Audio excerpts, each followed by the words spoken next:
¿Qué tal, chicos? En este video vamos a solucionar la PD5. En la pregunta uno nos dan los siguientes datos que ahí tienen en la pantalla. Y con esos datos nos piden estimar los parámetros beta 1 y beta 2, también hallar el R cuadrado, luego calcular los intervalos de confianza de ambos parámetros y hacer una prueba de hipótesis. Empecemos con la estimación de los parámetros beta 1 y beta 2. Nosotros sabemos que el parámetro beta 2 en ese modelito tenía esta forma: sumatoria de x minúscula y por y minúscula y entre sumatoria de x y al cuadrado. Y también sabíamos que beta 1 se podría sacar de esto. Sabemos que y es esto, beta 1 es esto, beta 2 por xy más u. Si sacábamos promedio a todo eso, nos salía que y promedio es igual a beta 1 más beta 2 x promedio. También sabíamos eso, ¿no? Y si despejamos, teníamos beta 1 es igual a y promedio menos beta 2 por x promedio. Entonces acá tenemos beta 1, acá tenemos beta 2, pero como nos damos cuenta, para hallar el beta 2 necesitamos no los valores en desviaciones, que son los minúsculas, sino los que están en mayúscula. Entonces podemos hacer algunas transformaciones. Sabemos que x minúscula es x mayúscula menos x promedio, y minúscula es y menos y promedio, entre sumatoria de x1 en desviaciones al cuadrado, que es simplemente xy menos x promedio al cuadrado. Podemos hacer algunas transformaciones, podemos operar. Veamos, acá hacemos la multiplicación, sería xy por y menos xy por y promedio menos x promedio por y menos x promedio por y promedio entre sumatoria, acá también eh, aplicamos el cuadrado, sería x y al cuadrado más pero menos el doble del primero por el segundo, más el segundo al cuadrado. Podemos ahí operar. La sumatoria puede entrar a cada elemento, acá sería xy, y menos sumatoria de xy por y promedio, menos, acá es más, perdón, acá sería sumatoria de x promedio por y, más sumatoria de x promedio por y promedio, entre sumatoria de xy al cuadrado, menos dos veces sumatoria de xy por x promedio, más sumatoria de x promedio al cuadrado. Seguimos operando y recordemos que cuando hay una sumatoria, esta sumatoria no afecta a las constantes que están dentro de la sumatoria, ¿no? Entonces, podemos sacar el y promedio. El y promedio puede salir de la sumatoria porque es una constante. También puede salir el x promedio acá.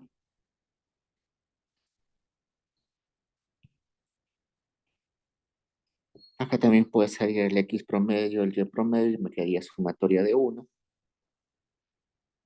Acá sumatoria de xy al cuadrado, menos dos veces x promedio por sumatoria de xy, más x al cuadrado, x promedio al cuadrado por sumatoria de 1. ¿Qué más? Bueno, sumatoria de 1 es simplemente n, ¿no? Porque tenemos n observaciones, así que n veces 1, acá sería n. Luego de eso podríamos dividir todo esto entre n y todo esto entre n y no habría ningún problema, así que hagamos eso. Tendríamos acá sumatoria de xy entre n menos y promedio por sumatoria de x entre n menos X promedio sumatoria de Y entre N más X promedio por Y promedio. Listo. En el denominador, sumatoria de todo esto entre N menos 2X promedio, sumatoria de XY entre N más X promedio al cuadrado. Si nos damos cuenta, todo esto es X promedio, todo esto es Y promedio, todo esto es X promedio. Entonces tendríamos sumatoria de todo esto entre N menos Y por Y promedio por X promedio menos X promedio por Y promedio más X promedio por Y promedio entre sumatoria de todo esto al cuadrado menos N, que sería todo menos 2X promedio al cuadrado más esto. Simplificamos, se va esto, me quedaría sumatoria de y entre N menos Y promedio, X promedio, entre sumatoria de y al cuadrado, entre N menos X promedio al cuadrado. Todo eso podemos multiplicar por N arriba y también por N abajo, no hay problema. Y tendríamos sumatoria de xy por y menos n veces x promedio por y promedio entre sumatoria de xy al cuadrado menos n veces x promedio al cuadrado. Eso sería el beta 2. Entonces ya tenemos nuestro beta 2. Simplemente nos falta reemplazar con los valores que nos dan en el enunciado. Así que copiamos esto. Tendría beta 2 es igual. Sumatoria de x y y según dato 1973.67 menos n es 20 según los datos, x promedio es 9.56, y promedio es 8.765 entre sumatoria de x y al cuadrado sería 2165.18 menos n que es 20, x promedio que es 9.56 al cuadrado. Y eso me sale 0.88. Entonces, beta 2 es 0.88. Me falta saber qué es beta 1. Ya tengo acá la expresión de beta 1. Y reemplazamos. Sé que beta 1 es igual a y promedio, que según dato es 8.765. Beta 2, que acabamos de hallar, es 0.88. Y x promedio por dato es 9.56. Entonces, beta 1 sería igual a 0.32. Ya tengo beta 1 y ya tengo beta 2. Esa sería la parte A. Vayamos a la parte B, donde me pregunta el R cuadrado. En la parte B, para hallar el R cuadrado, yo sé que el R cuadrado es la sumatoria de los cuadrados explicados sobre sumatoria de cuadrados totales, que también podría ser escrito como 1 menos sumatoria de cuadrados de los residuos entre sumatoria de cuadrados totales, ¿no? Porque sabemos que sumatoria de cuadrados totales es igual a sumatoria de cuadrados explicada más sumatoria de cuadrados de los residuos. Listo. Antes de solucionar el problema, hagamos, demostremos lo siguiente. Bueno, sabemos primero que la sumatoria de cuadrados totales es igual a la diferencia del y que yo observo menos el y promedio, todo al cuadrado, y eso sumado para todos los individuos. Esa es la sumatoria de cuadrados totales. La sumatoria de los cuadrados de los recibos es igual a sumatoria del y observado menos el y estimado al cuadrado. Ese sería el y explicado. Mientras que el y,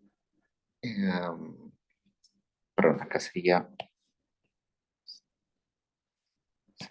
el y estimado menos el y promedio, ¿no? Y la sumatoria de cuadrados de los recibos. Acá estamos confundiendo. Esta es sumatoria de los cuadrados explicada. Y la sumatoria de cuadrados de los recibos sería sumatoria del y observado menos el y estimado. Ahora sí, ¿no? Porque nosotros cuando hicimos este grafiquito, recordemos un poco, supongamos ese individuo A, ¿no? Un individuo A que sabíamos que tenía este valor de X y tenía este valor de Y. Según el modelo, esta persona debería tener este valor de Y, por eso Y es sombrerito. Entonces, esa diferencia es el error de estimación o el residuo que le decimos, no sería el residuo. Ese residuo es la diferencia de Y menos Y estimado, está acá. Lo elevamos al cuadrado para que sea positivo y sumamos para todos los individuos. Entonces sería la sumatoria de cuadrados de los residuos. Por otro lado, nosotros sabemos que podemos graficar acá el y promedio de todas las observaciones. Y nosotros dijimos que el y promedio menos el y observado de la persona era un indicador, pongámoslo más abajo para acá que sea y promedio. Entonces, esta diferencia del y que observo de la persona con el y promedio, que sería esto, me está diciendo cuán distinto es el individuo respecto al promedio de la muestra.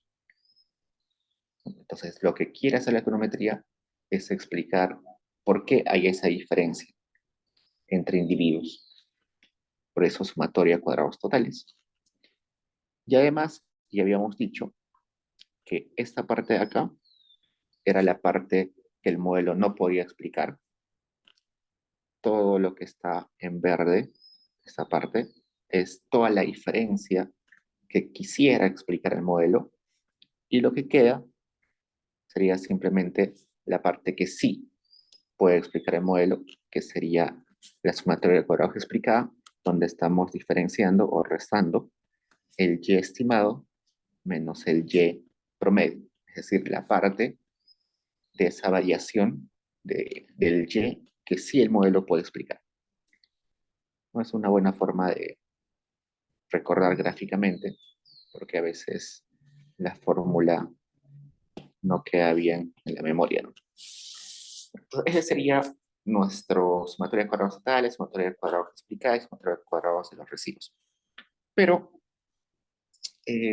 al menos en este ejercicio, no vamos a poder aplicar todas estas fórmulas, solamente vamos a poder aplicar esta acá. Las demás van a ser un poquito difíciles de aplicar, así que vamos a hacer una transformación. Sabemos que la sumatoria de cuadrados totales es sumatoria de y mayúscula menos y promedio al cuadrado. Pero nosotros también sabemos que esto, y observado menos y promedio, es simplemente sumatoria de y en desviaciones, o sea, y minúscula, al cuadrado. Y también podemos recordar que nosotros teníamos esto. Nosotros teníamos el modelito YI es igual a beta 1 más beta 2 por XI más el error. ¿Qué más? Si ya tendríamos los betas estimados, tendríamos beta 1, beta 2 por XI, y eso no podía ser igual al Y, eso era igual al Y estimado, ¿no? Pero yo también podría decir que esa aproximación, hagamos esto, que esa aproximación se acerca al observado más un error de estimación. El error de estimación es simplemente la diferencia del Y observado menos el Y estimado, que es todo esto. Hasta ahí, genial. Si yo saco promedio acá, acá me quedaría Y promedio es igual a beta 1 más beta 2 X promedio. Por restar estos dos, tendría Y menos Y promedio es igual a beta 1 más beta 2 XI más el error menos beta 1 menos beta 2 X promedio. Todo esto sería el Y minúscula, el Y en desviaciones. Acá el beta 1 se va, me quedaría simplemente beta 2 XI menos X promedio más el error o el residuo. Ajá. Y si yo elevo al cuadrado esto, debería elevar al cuadrado todo esto. Entonces tendría Y al cuadrado es igual a beta 2 al cuadrado por XI menos X promedio al cuadrado más, vamos a llevar más acá, más el doble de todo esto.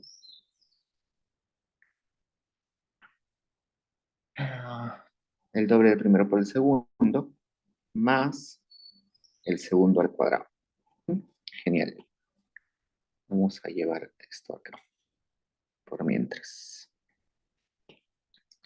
¿Qué más? ¿Qué más puedo saber ahí? Esta parte de acá sería X en desviaciones, es decir, X minúscula. X minúscula al cuadrado, más 2 beta 2, eso también sería X minúscula, X en desviaciones, por el error más todo esto. Yo puedo aplicar sumatorias a este lado y también al otro lado, así que no habría problema. Entonces hagamos eso. Aplico sumatoria ahí, aplico sumatoria acá. Tendría sumatoria de Y minúscula, es decir, Y en desviaciones al cuadrado. El beta puede salir porque es una constante. Beta 2 al cuadrado por sumatoria de Y minúscula al cuadrado más 2 veces beta 2 sumatoria de XI por el residuo más sumatoria de los residuos. Ok, hasta ahí. Esta parte de acá, esta sumatoria de X en desviaciones por el error va a ser 0. ¿Por qué? Porque nosotros dijimos que los X y los residuos son ortogonales, es decir, no comparten información. Eso era un supuesto del modelo de regresión lineal clásico. Eso va a ser 0. Si eso es 0, vamos a subir eso un poquito más arriba. Si eso es 0, me quedaría sumatoria de Y minúscula al cuadrado es igual a beta 2 al cuadrado, sumatoria de X minúscula al cuadrado, más sumatoria de esto. Sabemos que esto es sumatoria de los cuadrados totales, porque está acá. Y esto es sumatoria de cuadrados de los residuos. Por definición, eso es sumatoria de cuadrados de los residuos. Por tanto, esta parte de acá debería ser sumatoria de los cuadrados explicados. Entonces, Esta sumatoria de cuadrados explicados también se podría expresar como beta 2 al cuadrado por sumatoria de x minúscula al cuadrado. La sumatoria de cuadrados de los residuos, por definición, es sumatoria de los residuos al cuadrado. Sumatoria de cuadrados totales también se puede expresar como sumatoria de los y en desviaciones al cuadrado. Otra forma de expresarlo.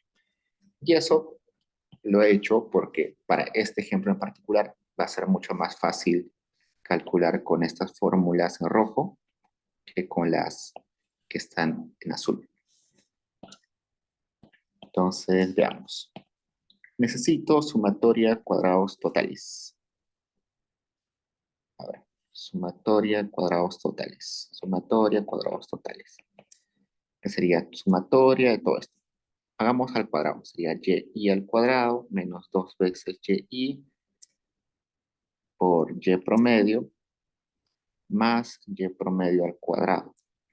Aplico ahí sumatoria, sería sumatoria de y al cuadrado menos 2 veces y promedio por sumatoria de y más sumatoria de y al cuadrado, y promedio al cuadrado. ¿Qué más? Sumatoria de y al cuadrado menos 2 veces y, todo esto.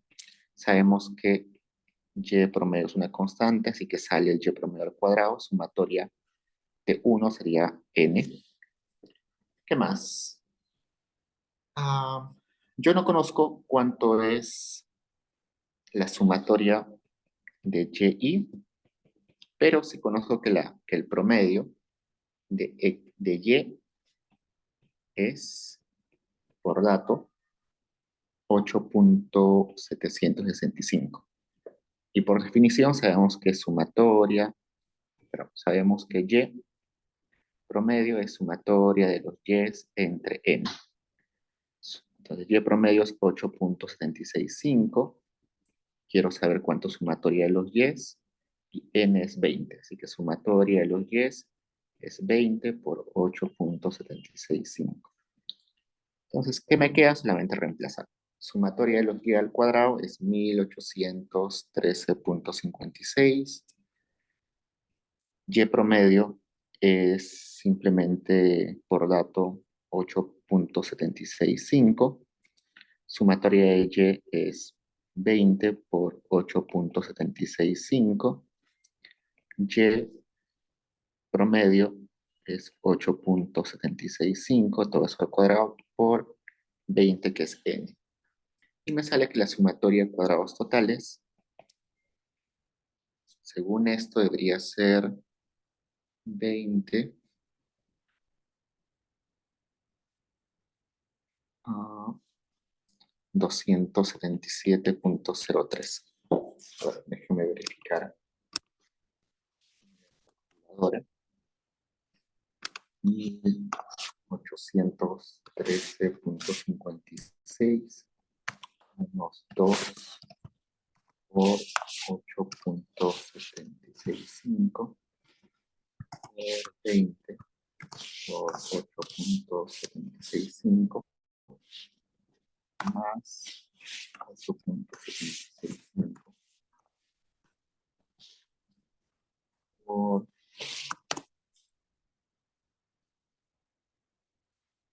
Sí, está bien, perfecto.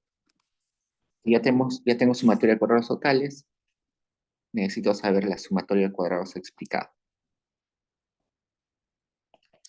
Que según lo que veo ahí es beta 2 al cuadrado por sumatoria de x en desviaciones por sumatoria de x en desviaciones al cuadrado.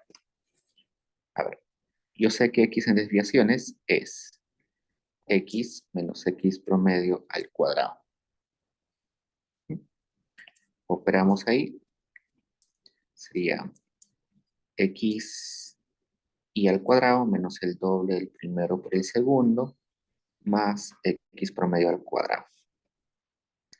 Operando, acá sería sumatoria de x y al cuadrado menos 2 veces x por sumatoria de xy más x promedio al cuadrado por sumatoria de 1, que es n. Ya tengo eso. Y todos esos datos los tengo de alguna forma en mi ejercicio, ¿no? Por ejemplo, beta 2, ya lo hallé, que es 0.88, todo eso al cuadrado.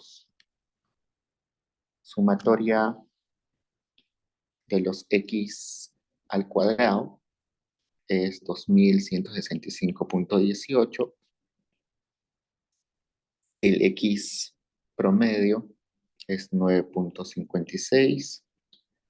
La sumatoria de x sería simplemente el promedio de x, que es 9.56 por 20, que es la cantidad de n. X promedio es 9.56, todo eso al cuadrado por n, que es 20. Y eso me debería salir 261.21. Verifiquemos. Ya, 0.88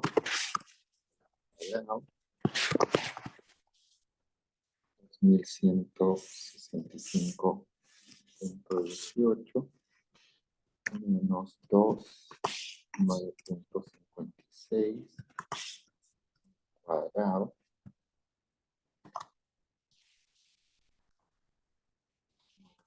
2.56. 261.21 aproximadamente. Listo. Entonces ya tengo la sumatoria de cuadrados explicada y la sumatoria de cuadrados totales. Simplemente reemplazo mi fórmula de r cuadrado. Sumatoria de cuadrados explicada entre sumatoria de cuadrados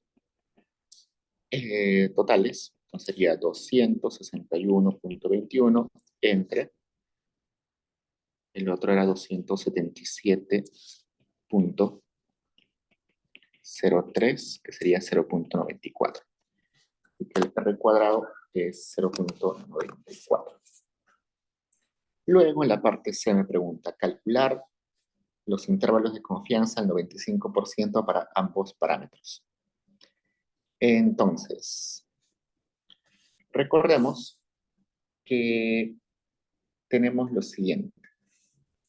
En teoría, en la parte teórica, ustedes han visto que su estimación del beta en distribución debería tener un promedio al beta poblacional y una varianza de esta forma, ¿no? Ustedes han derivado eso en clases.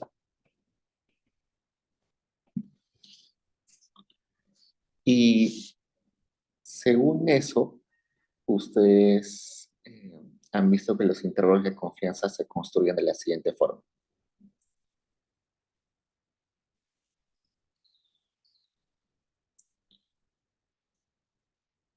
Entonces, tengamos esto.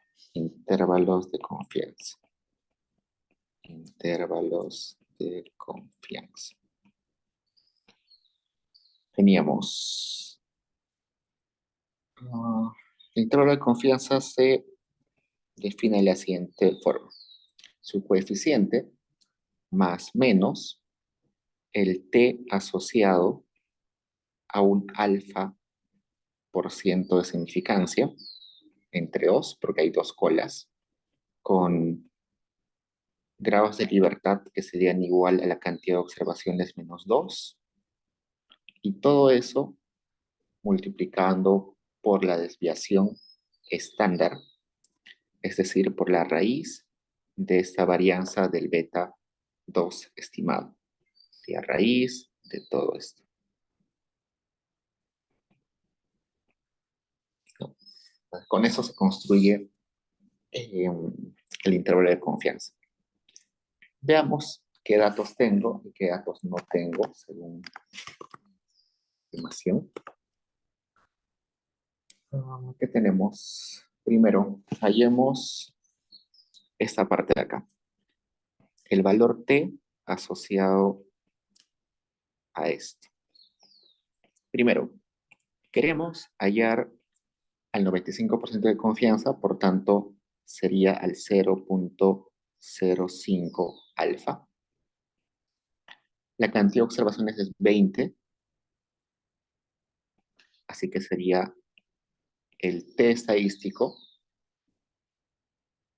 en el punto, ¿cuánto sería 1 menos 0.05 entre 2? Sería 0.975 con 18 grados de libertad. Si buscamos en la tablita, aproximadamente eso es 2.101. Si buscamos en la tablita TestStudent, nos va a salir que eso es 2.101. Listo. Ya tenemos una parte. Tenemos esta parte.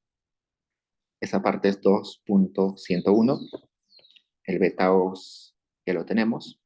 Ahora nos falta esto. Entonces, lo primero que vamos a hacer es, este sigma al cuadrado, sabemos que no lo podemos medir porque es un sigma poblacional, pero el estimador de ese sigma al cuadrado es el s al cuadrado. Y el s al cuadrado ustedes lo habían definido como la sumatoria de los cuadrados de los recibos, es decir, sumatoria de los errores al cuadrado entre la cantidad de observaciones menos 2. Esa había sido la aproximación que ustedes habían sacado. Y sabemos que sumatoria de los recibos al cuadrado, sumatoria al cuadrado de los recibos,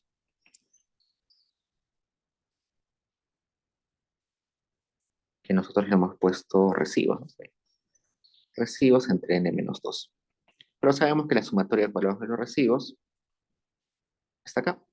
Sumatoria de cuadrados de los recibos es igual a sumatoria de cuadrados totales menos sumatoria de cuadrados explicada. Acá sería sumatoria de cuadrados explicada menos sumatoria de cuadrados totales menos sumatoria de cuadrados explicada. Sumatoria de cuadrados totales menos sumatoria de cuadrados explicada entre n menos 2, n es 20, menos 2, 18. Y ya sabemos cuántos sumatoria de cuadrados totales, lo hemos sacado hace un rato, era 277.03, sumatoria de cuadrados de los recibos era 261.21 entre 18. Y eso es igual a 0.88. Veamos si es cierto. Vamos a la calculadora, sería 277.03 menos 261.21. Todo eso entre 18. 0.88 aproximadamente. Bien, entonces ya tengo ese estimador y me falta sumatoria de los x minúsculas al cuadrado. Me falta esto, sumatoria de los x minúscula al cuadrado. ¿Dónde puedo conseguir eso? Recordemos que esto podría ser escrito así, sumatoria de x menos x promedio al cuadrado sería sumatoria de x al cuadrado menos el doble del primero por el segundo más el segundo al cuadrado. Esto sería sumatoria de x y al cuadrado menos 2 veces x promedio por sumatoria de x y más x promedio al cuadrado por sumatoria de 1, que sería n. Y ya tenemos los datos para calcular eso, ¿no? Sumatoria de los x al cuadrado es 2165.18. X promedio es 9.56. La sumatoria de los x es simplemente x promedio por la cantidad de observaciones, que es 20. X promedio es 9.56, eso al cuadrado, por la cantidad de observaciones, que es 20. Listo. Y eso me va a salir 337.31. Verifiquemos. Verifiquemos. 200.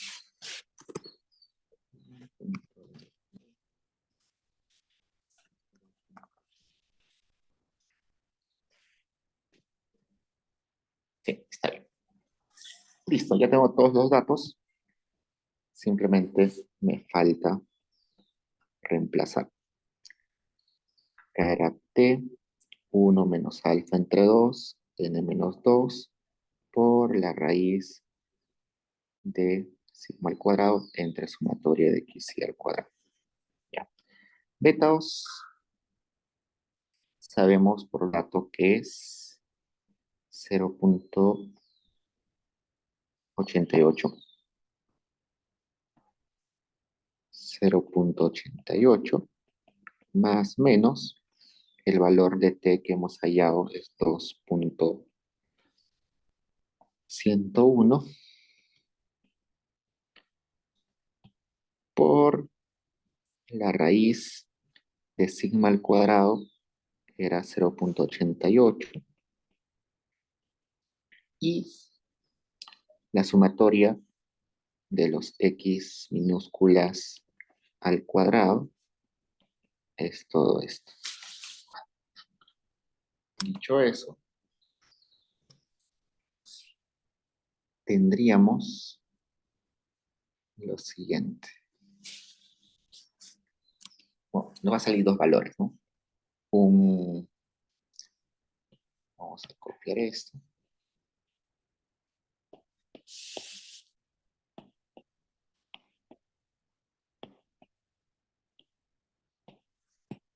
El límite inferior del intervalo y el límite superior del intervalo. El límite inferior va a ser con menos y el límite superior con más. Entonces, calculemos.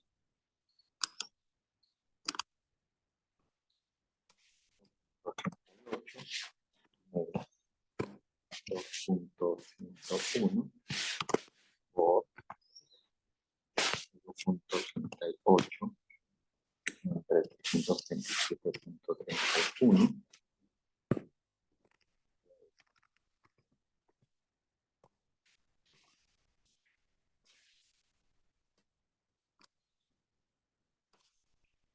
y me sale 0.773.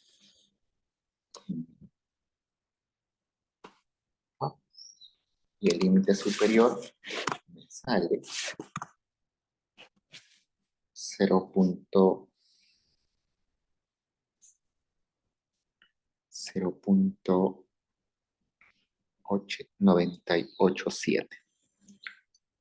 Entonces, esos serían los intervalos de confianza.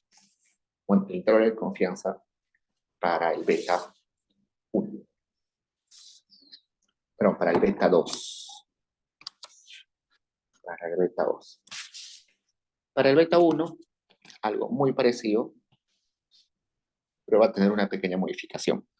Porque para el beta 1 sabíamos que el beta 1 estimado en promedio tenía que ser el beta 1 poblacional, pero su varianza cambiaba un poco. Era sigma al cuadrado, 1 entre n, más x y al cuadrado, no, x promedio al cuadrado,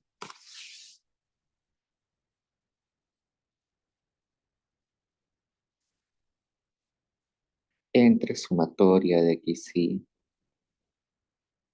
todo eso. Por tanto, el intervalo de confianza para el beta 1 era beta 1 más menos el t asociado a alfa de significancia entre 2 con grados de libertad n-2, todo eso por la desviación estándar, que es la raíz de la varianza, que es todo esto,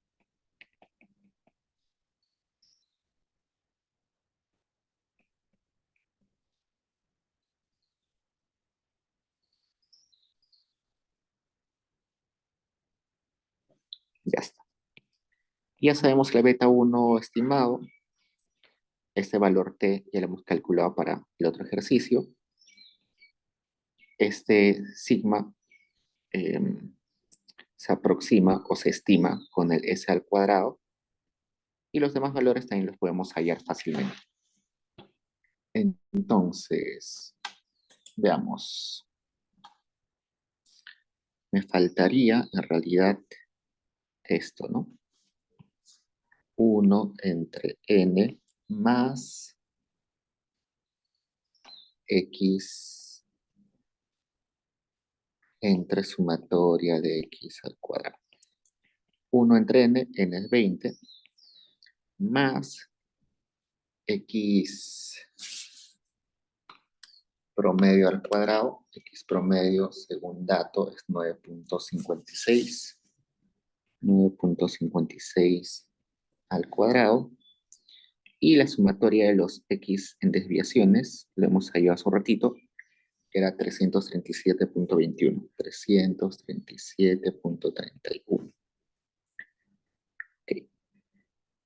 Y eso me va a salir aproximadamente 1 entre 20 más 0.27. Con eso ya puedo un poquito tener mis datos, ¿no? Beta 1, habíamos hallado que era beta 1, 0.32. 0.32. Más el t asociado era 2.101 por la raíz de s al cuadrado. S al cuadrado era 0.88. 1 entre 20 más 0.27. Al igual en el caso anterior, esto es más menos. Entonces el intervalo, perdón, el límite inferior y el límite superior, ¿no? En el límite inferior vamos a considerar esto con el signo, con el 0.32 menos lo que viene, y en el otro 0.32 más lo que viene. Y si operamos ahí, nos va a salir aproximadamente que en el límite inferior vamos a tener menos 0.79 aproximadamente, y en el límite superior 1.43. Listo. Con eso tengo mis intervalos de confianza al 95% para ambos parámetros. Para el beta 1 y para el beta 2. Luego, me piden el de 4, o perdón, en la parte D, hacer una prueba de hipótesis. La hipótesis que voy a testear, que es la hipótesis nula, es que el beta 2 es igual a 0, y mi hipótesis alternativa sería, por tanto, que mi beta 2 es distinto a 0. Nosotros sabemos que para testear esto deberíamos comparar nuestro t de tabla, o nuestro t del modelito, perdón, con nuestro t de tabla. También, si queremos hacer una hipótesis del 95% de confianza, nuestro alfa debería ser 0.05, 5%. Y también con los grados de libertad, que sería n-2. Listo. ¿Cuál sería nuestro t? Nuestro t de nuestro modelito, en nuestro test, sería simplemente que cuánto se distancia nuestro beta estimado del beta poblacional, eso en términos de desviaciones. Y las desviaciones es la raíz de la varianza de los betas, por ese beta 2, ¿no? Eso en valor absoluto. Sabemos que nuestro beta 2 es 0.88. Nuestro beta 2 poblacional, según el test, 0, así que 0, entre la raíz de la varianza del beta-os. La varianza del beta-os ya lo habíamos calculado. Esta era la varianza del beta-os, ¿no? Y eso lo habíamos calculado, no lo hemos puesto explícitamente, pero era todo esto, ¿no? Todo esto era la varianza, todo lo que está dentro de la raíz. Entonces, copiemos. Todo esto es la varianza del beta-os. Y hay que sacarle raíz, ¿no? Calculemos cuánto sale. Ya 0,38 entre 327,31.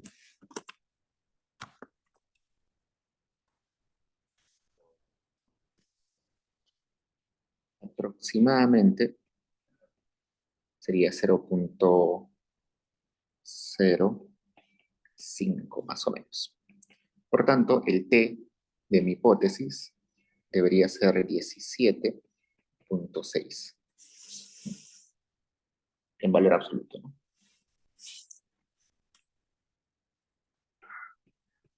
Listo. Entonces, ahora comparo. Ese 17,6 es mayor al T de tabla. ¿Cuál es el T de tabla? Ya habíamos hallado que era 2,101, más o menos, ¿no? Aproximadamente. ¿Es mayor? Sí, es mayor al T de tabla. Entonces, como es mayor, entonces se rechaza la hipótesis nula. ¿Cuál era la hipótesis nula? Era esta. Entonces, al rechazar la hipótesis nula, nos quedamos con la alternativa. Por tanto, podemos decir que el beta-2 es diferente a cero, por tanto es significativo al 5%, porque nuestro T lo habíamos hallado asociado al alfa 5%. Listo. Eso es la pregunta 1. Ahora vayamos a la pregunta 2. En la pregunta 2 me dice, se tiene el siguiente modelo, Y se explica por X, también por S1, y también se estima por S2, donde Y es el salario en soles, X es la educación, S es una variable binaria que toma el valor de 1 si es hombre, S1 es hombre, y S2 es una variable binaria donde 1 es mujer. Y nos preguntan, ¿existe algún problema para estimar dicho modelo? Sí, resulta que hay un problema. Sí hay un problema. ¿Y cuál es el problema? Es que S1 y S2 tienen multicolinialidad. Y no solamente multicolinialidad, sino multicolinialidad perfecta. ¿Por qué? Porque S1 es simplemente 1 menos S2, ¿no? Si la persona es hombre, si la persona tiene en S1 el valor de 1, es porque es hombre. Por tanto, en S2 va a tener el valor de 0. Y al revés, si la persona es mujer, va a tener en S1 1, pero en S2 1 y en S1 0. Entonces, S1 y S2 es la misma información, solamente presentada de forma distinta. Uno es transformación de la otra. Por tanto, hay multicolinialidad perfecta. Y cuando hay multicolinialidad perfecta, lo que sucede es que uno de los betas, este beta 3 o este beta 4, no se va a poder estimar. Solamente se puede estimar uno de ellos dos. A eso se le llama la trampa de las variables dummies. Estas variables binarias que toman el valor de 1 y 0, también se le llama variables dummies. ¿Y qué quiere decir las variables dummies? Que yo solamente puedo incluir una de las variables, ¿no? Por ejemplo, si es hombre o mujer, solamente puedo incluir una variable hombre o mujer, no puedo incluir las dos. Entonces, ese es el problema. ¿Cómo solucionar eso? Simplemente eliminando una de las dummies. En este caso, eliminemos al S2, ¿no? Nos quedaría simplemente YI es igual a beta 1 más beta 2 XI más beta 3 S1I más el error. Ya está. Eliminamos eso y veamos cuál sería la interpretación del coeficiente de S1, que sería el beta 3. Hagamos un ejercicio simple, que es sacar el valor esperado este. Okay, sacamos el esperado de los salarios, dado que la persona es hombre. S1 igual a 1 era hombre. Y con sus demás características. Yo aplico el esperado a todo esto y me saldría beta 1 más beta 2 XI. Si ese 1 es 1, me quedaría simplemente beta 3. Ahora saquemos el esperado de los salarios. Si la persona es mujer, ese 1 es 0 y da sus características de educación. Entonces, si S1 es 0, me quedaría beta 1 más beta 2 XI. Y el beta 3 se multiplicaría por el S1 que es 0, así que me quedaría solamente eso. Si yo resto esto menos esto, me quedaría el esperado de YI,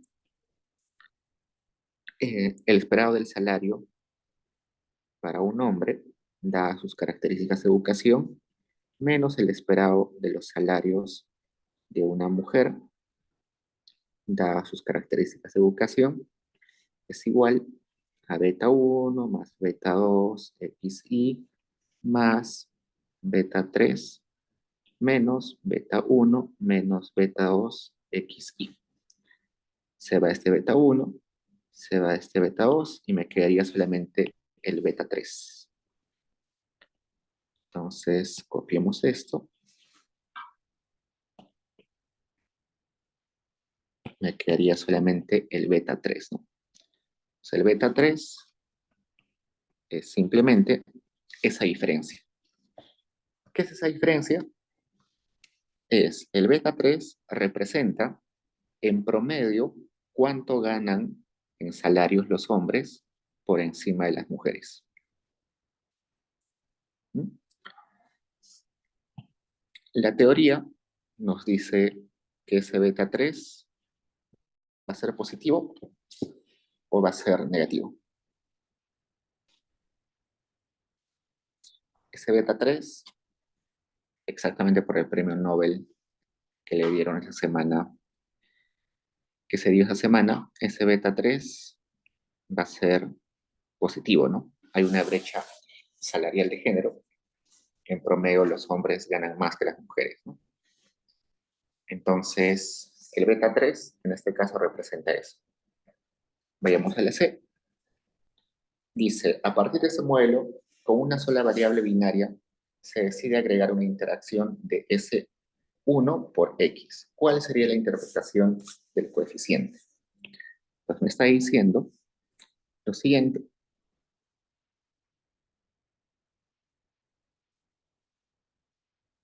Copiemos esto. Me dice, voy a poner esto así.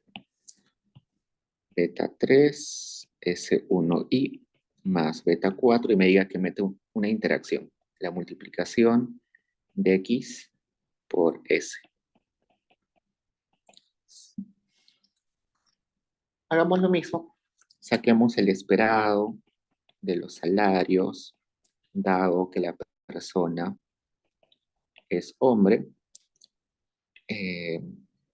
y que sus características de educación están dadas. Sería beta 1 más beta 2 por XY, beta 3 por 1 más beta 4 por ese 1 es 1, así que me quedaría acá XY más el esperado de error es 0, ¿no? Me quedaría eso. Puedo ordenar un poquito. Si me sale beta 1 más beta 3 más beta 2 más beta 4 por XY. Hagamos lo mismo para las mujeres. Esperado de los salarios, dado que la persona es mujer y que sus características de educación están dadas. Entonces, si S1 es 0, me quedaría beta 1 más beta 2 XY más beta 3 por 0 y beta 4 por X por S que es 0, solo me queda esto. Listo. Entonces, esta expresión es el esperado de los salarios para los hombres y esto es el esperado de los salarios para mujeres.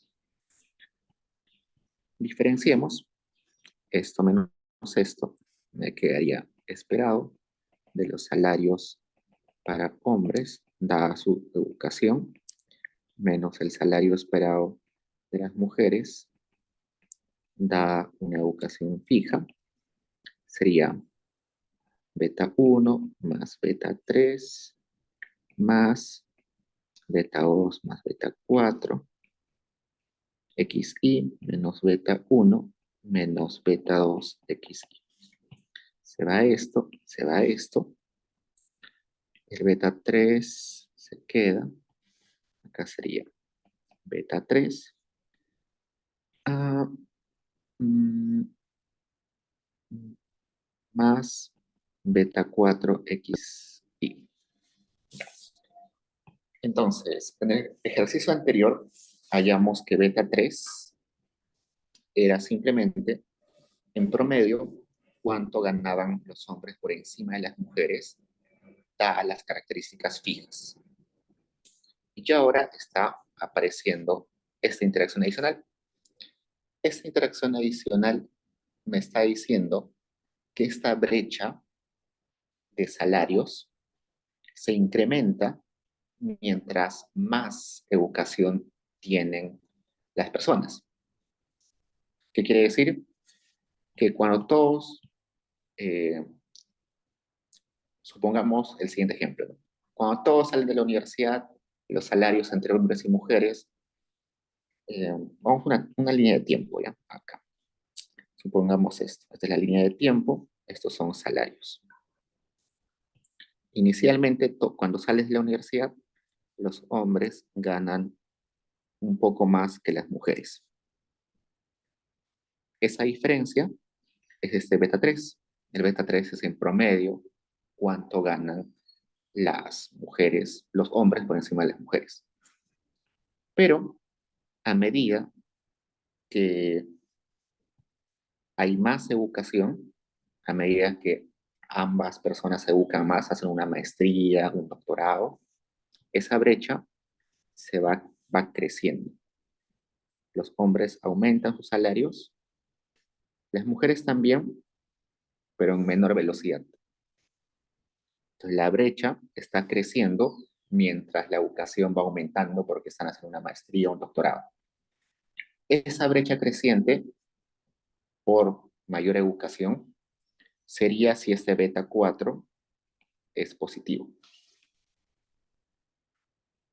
Si ese beta 4 fuera negativo, sería de la siguiente forma. Inicialmente, si el beta 3 es positivo, hay una brecha de hombres y mujeres inicialmente, pero mientras más se van educando ambos, esa brecha se va cerrando. Eso si el beta 4 fuera negativo. Entonces, ese beta 4 me está hablando de que los retornos a la educación cada vez se vuelven distintos entre hombres y mujeres. No es lo mismo que un hombre se eduque más que una mujer se eduque más. Si ese beta 4 fuera 0, diría que da lo mismo que un hombre se eduque más que una mujer se eduque más. Es decir, que si un hombre estudia la maestría, aumenta sus salarios en 50%. Si una mujer estudia la maestría, también aumenta sus salarios en 50%. Eso si el beta 4 es 0. Si el beta 4 es positivo, quiere decir que una maestría para un hombre aumenta sus salarios en 50, pero para la mujer solamente aumenta en 20. A eso se refiere. Esa es la forma de introducir estos efectos diferenciados en un modelito regresivo. ¿Qué más? Veamos. La pregunta 3 está muy similar, así que la dejo para ustedes. Vayamos a la pregunta número 4, que está más interesante. Dice, el objetivo de una investigación es analizar las diferencias salariales de maestros por regiones en Estados Unidos. Para ello se cuenta con una encuesta de 50 maestros, quienes trabajan en una de las siguientes regiones: centro, norte y sur. Se desea conocer si el salario de los maestros difiere según la región y para ello se hace la siguiente estimación. Entonces me dice, Y es el salario, D2 es una dummy, D3 también es una dummy, y me dicen, D2 toma el valor de 1 si el maestro vive en el norte y toma el valor de 0 en otro caso. Es decir, no vive en el norte. No vive en el norte. La dummy 3 toma el valor de 1 si el maestro vive en el sur y toma el valor de 0 si no vive en el sur. Luego de realizar, y bueno, la pregunta que seguro ustedes dirán, pero ahí falta el centro. Hay una dummy seguro, 1, que toma el valor de 1 si estás en el centro y 0 si no estás en el centro. Pero, al igual que en las dummies, yo sé que estas 3 dummies están correlacionadas. Hay multicolinealidad perfecta, porque una persona solamente puede vivir en un lugar. Entonces, si yo vivo en el norte, mi dummy 2 va a ser 1, mi dummy 3 va a ser 0 y mi dummy 1 va a ser 0, porque vivo en el norte, no vivo en el sur, no vivo en el centro. Una persona que vive en el centro va a tener la dummy 1, 1, la dummy 2, 0 y la dummy 3, 0. Entonces, en la regresión no puedo meter las 3 dummies porque había multicolinealidad perfecta. Tengo que obviar una de ellas. Y al obviar una de ellas, en este caso, he obviado a centro, ¿no? Por eso en la expresión de la ecuación no aparece D1 porque centro va a ser nuestra categoría base, le dice. Luego de estimar, encontramos que el alfa es 48.015.6 con una desviación estándar de 1857.20. El beta 2 es 1524.1 con una desviación estándar de 2363.10. Y el beta 3 es 1721 con una desviación estándar de 2467.2. Entonces, esos son lo que se ha estimado. Y hay 50 observaciones. ¿Cuál es el salario promedio del maestro para cada región? Pues hagamos. Empecemos por norte. Para un maestro del norte, el esperado del salario de un maestro que vive en el norte sería lo siguiente. Si vive en el norte, entonces no puede vivir en el sur. Sería alfa más beta 2 más beta 3 por 0. Sería simplemente esto. Ahora, para alguien que vive en el sur, sería esperado del salario. Si vive en el sur, entonces no vive en el norte. De 2 es 0 y de 3 es 1. Entonces sería alfa más beta 3. Y si vive en el centro, sería esperado el salario. Si vive en el centro es porque no vive en el norte y tampoco vive en el sur. Por tanto, sería simplemente alfa. Nos damos cuenta, la categoría base en este caso es centro. Y exactamente centro, el salario de un maestro en el centro sería el intercepto. Y bueno, nosotros ya conocemos cuánto vale el estimado de los parámetros, ¿no? Sabemos que alfa más o menos es 48.015.60. 48.015.60. El beta 2 es más o menos 2.363.10 y el beta 3 es 1.721. Pues con eso podemos hallar cuánto gana en promedio un maestro del norte, que sería 49.538.70. Y en promedio un maestro del sur debería ganar 46.293.60. Y un maestro del centro debería ganar 48.014.60. Listo, ¿qué más? Ilustre gráficamente el modelo. Bueno, en el solucionar en el gráfico no es nada del otro mundo, simplemente es graficar esos resultados.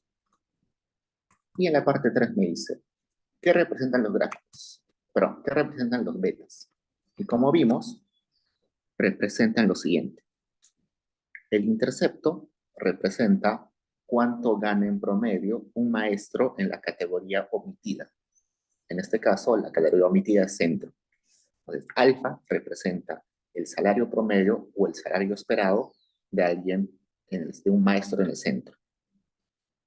El beta 2 representa el salario promedio de un maestro en el norte por encima de lo que gana un maestro en el centro.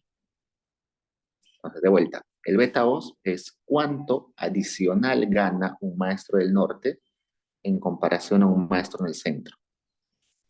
El beta 3 sería cuánto gana adicionalmente un maestro del sur en comparación de un maestro del centro. Entonces, el beta 2 y el beta 3 son parámetros que me están dando información en relación a la categoría base, que es centro. Entonces, hay que tomar en cuenta eso. Finalmente, la pregunta 5 me dice, sea el modelo YI es igual a beta 0 más beta 1 x1 y más beta 2 x2y más el error. Pero se sabe que la varianza de estos errores es igual a un sigma constante entre una variable z y. Y me preguntan, ¿qué supuesto del modelo de regresión viola este modelo? Viola el supuesto de homoceasticidad. Uno de los supuestos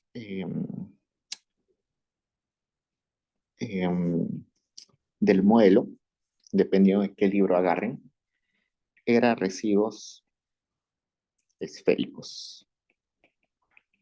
Una parte de los residuos esféricos hablaba sobre homoceasticidad. La homoceasticidad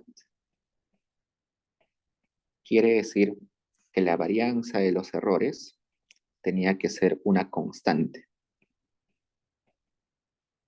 La violación de ese supuesto se llamaba heterocedasticidad, donde decía que la varianza de los errores era variable, es decir, cambia dependiendo del individuo.